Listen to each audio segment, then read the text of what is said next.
Hello everyone! Panibagong vlog na naman tayo guys ngayong araw. Ayan, shoutout muna sa mga kasisteret natin dyan sa saang mga sulok ng mundo, mga ka-OFW natin dyan all over the world. Ngayong araw, panibagong vlog tayo. Gagawa tayo ng pamahid ng mga mga masakit sa katawan natin. Kasi may may nakita ako guys, gumawa siya ng pamahid. Maganda daw, effective daw. Ito siya, oh. Gagawa tayo ng panghaplas natin. Matibay daw to, eh. Gumagana daw to, sabi nila. So, let's try it. Gayahin natin, baka sakali. Tayo mga 40s na pataas ay syempre marami nang sumasakit sa ating mga katawan dyan, aminin nyo. Lalo na sa ating mga OFW dyan, all over the world. Syempre, kailangan natin yan. Lalo na pag nagtrabaho tayo, lahat masakit. Masakit ang likod, masakit ang tuhod, masakit lahat. Ayan, try natin gumawa ng panghaplas natin. Ito yung gagamitin natin. Avocado. Lagyan natin ng cloves. Ito, cloves. Yung nilalagay natin sa ating mga pagkain. At saka, alcohol. Tatlong ingredients lang. So, ang gagawin natin dito sa avocado, gayatin daw natin. Gayatin natin, tapos lagay natin doon sa Ibabad daw natin ito sa, ng 15, ng 5 days para tumalab. Yun ang sabi nila eh. Yun ang sabi nila. I-try natin. Ngayon, try natin ngayon, guys. Oh, matigas yung buto. Ito yung buto ng avocado, guys, ha. Buto ng avocado. Maganda daw to sa, pag pinapahid-pahid doon sa katawan. Ito naman, maganda din sa katawan ito. Pag pinahid natin yung cloves, dagdag din yan sa nagamot. Sabi nila. Kaya, i-try natin. Hindi naman masama kundi i-try. Kasi, ako marami nang nararamdaman guys sa mga likod-likod ko. Lalo na pag malamig, sa pagod. Yeah. Let's try it. Baka sakali. Ito yung mabisang panghaplas natin sa mga masakit nating mga mga katawan, part ng katawan natin. O sa mga sumasakit ng likod-likod niyan. Pag umepekto sa akin, gayahin niyo din guys. Hiwa-hiwain na, gayatin lang natin na maliliit. Ganito. Yung magkasa sa butas. Sa butas ng ganito, lotion. Hindi butas ng kung ano-ano na iniisip niyo dyan, ha. Ayan. Pasok natin sa butas. Ayan. Nalaglag, sayang. Sayang yung isa nalaglag. Ayan. Pasok natin dito sa loob. Ayan. Madali lang naman nakita ko to gaya-gaya tayo sabi niya mabisa daw Kalimutan ko pangalan nun yung vlogger na yun na nagtatrabaho diyan sa Middle East yata siya nagtatrabaho. Marami din siyang itinuturo, so bakit hindi natin pwedeng gayahin? Sakali dahil proven daw proven. So let's try it. Para hindi na tayo bumili pa ng kung ano-anong gamot dyan. Ito is talaga homemade talaga, yung wala talagang halong kung ano-anong etche boreche dyan. Ayan, try natin ngayon ito. Ayan, napasok ko na sa butas. Ito malaki pa, hindi, okay lang pala.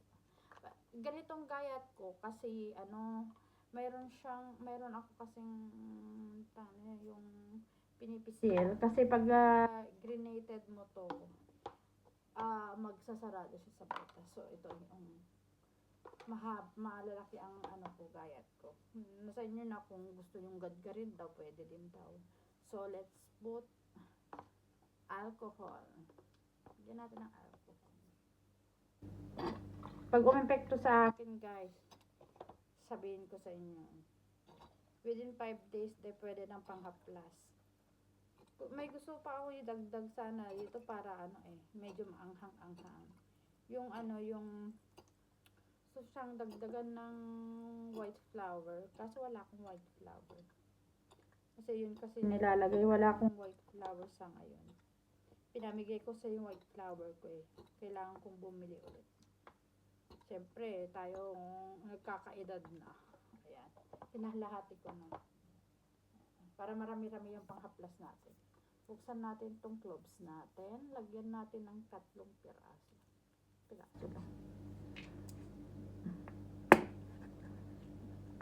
Para ba? Yun. Lagyan natin ng 3 piraso. Maganda din daw ito, yung cloves na to, para sa mukha. Ewan ko. Sabi niya, pwede din pang, pang diet, sa para mga may sakit-sakit. Mabisa din daw ito eh. So, mag-stock nga ako ng ganito, ng cloves.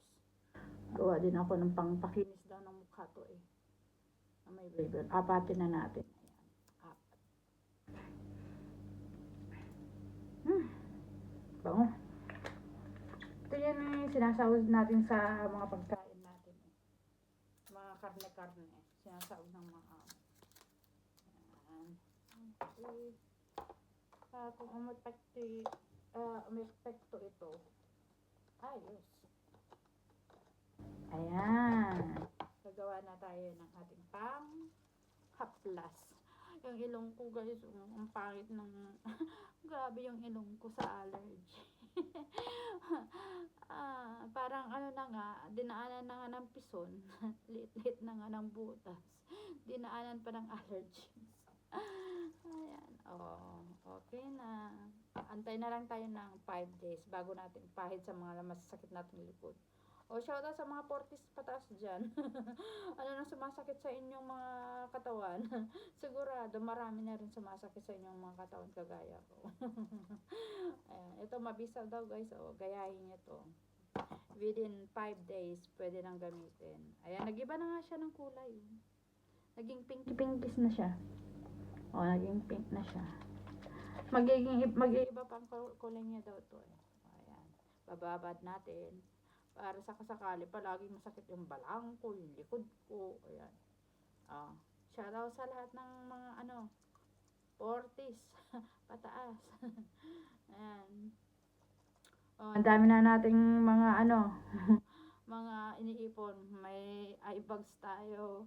Kung ano na yung tumutubo sa mukha natin. Ba't yung mukha ko hindi tumubuha ng malalaking sawa ng Diyos. Yan lang talaga every spring. talagang namamahay yan yung allergy kong yan pag spring guys. Gustong gusto niya yung ilong ko talaga. Yung nagkasakit na ako, asahan niya na mayroon ng ganyan allergy. Ayan, maraming salamat po. Sana mapanood niyo tong video to at mag-like and share na rin tayo. Comment na rin down below and subscribe. Ayan, maraming salamat guys sa mga nanonood at mga konti-konting nanonood dyan. Kahit konti-konti lang. At least meron. Bye everyone!